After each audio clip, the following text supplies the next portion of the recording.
খবর 24 সাথে আপনাকে স্বাগত। নতুন নতুন খবর জানার জন্য আমাদের চ্যানেলে চোখ রাখুন। মন্দির মুক্তি অভিযানের ডাক বিশ্ব হিন্দু পরিষদের। প্রয়াগরাজ মহাকুম্ভের মেলায় বিশ্ব হিন্দু পরিষদের কেন্দ্রীয় কমিটির বৈঠক চলে। 3 দিন ধরে চলে সেই বৈঠক।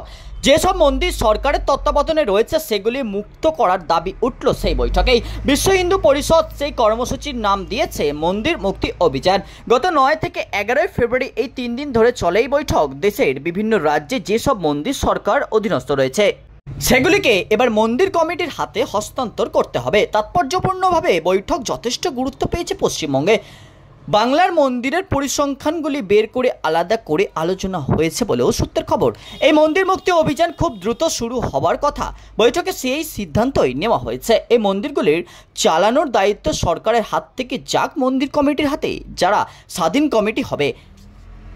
যদি ওই মন্দিরগুলির কোনো আলাদা কমিটি না থাকে তবে নতুন কমিটি তৈরি করতে হবে বলে উল্লেখ করা হয়েছে। তহবিল বা ফান্ড যা আসবে তা মন্দির কমিটি বা ট্রাস্টের মাধ্যমে মন্দিরের উন্নতির জন্য ব্যবহার করতে হবে।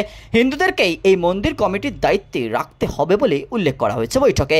আরও বলা হয়েছে যে পিছিয়ে পড়া জনজাতি উপজাতিদের এই মন্দির কমিটির মধ্যে অন্তর্ভুক্ত করতে হবে। মন্দির পরিচালনায় সরকারের কোনো হস্তক্ষেপ করা চলবে না। বলছে মন্দিরের অর্থনীতি জিডিপিতে 2.32% অবদান রাখে। ভারতে প্রায় 18 লক্ষ ছোট বড় মন্দির আছে। এছাড়া 33,000 বিশেষ মন্দির আছে, 52টি শক্তিপীঠ রয়েছে, 12টি জ্যোতির্লিঙ্গ আছে। হিসাব বলছে শুধু তীর্থযাত্রায় বছরে 4.74 লক্ষ কোটি টাকা ব্যয় করেন হিন্দুরা, আর তা থেকেই 4 কোটি মানুষের কর্মসংস্থান হয়। ন্যাশনাল স্যাম্পল অনুসারে এই তথ্য উঠে আসছে। ব্যুরো রিপোর্ট, খবর 24/7।